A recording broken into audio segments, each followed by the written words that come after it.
Hi, I'm Louise Loo, an economist covering China here at Oxford Economics. Now, over the last few weeks, we've seen more mixed policy signals coming out of Beijing.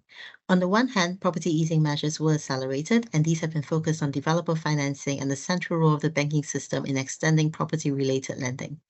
On the other hand, we think the December Politburo meeting, which was just concluded, we think the readout was much more measured in its pro-growth policy tone compared to the July Politburo meeting. In December, officials had pledged to extend fiscal support at a quote-unquote appropriate pace. Now, on balance, these policy signals add to our conviction that stimulus from here on will be focused on preventing tail risks, on damage control, rather than generate an unsustainably high level of growth.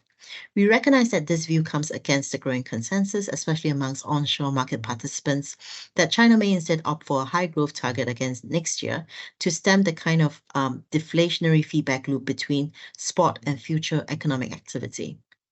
Now, on property easing, the upside to recent measures we see is that we think they could collectively reduce credit and headline risk in the near term, which may in turn support confidence and crowd in private investors who may have been sitting on the sidelines as the sector struggled to bottom out in recent quarters. Now, on the other hand, one of the key downside risks that we are monitoring for what is effectively a Chinese-style banking system bailout of the property sector is the growing contagion risk that's posed by the smaller, weaker banks. So it's a bit of a double whammy for these smaller banks. On the one hand, they are pushed to take on more risky property assets on their balance sheets. And on the other hand, they are also roped into the ongoing restructuring of local government financing vehicles or local government debt. All of that will feed through into lower interest margins, uncompetitive maturity extensions of risky loans, and deferred principal repayments. So conceivably, capital injections into the weaker parts of the banking system may ultimately be warranted and required to ring-fence any spillovers onto other parts of the economy.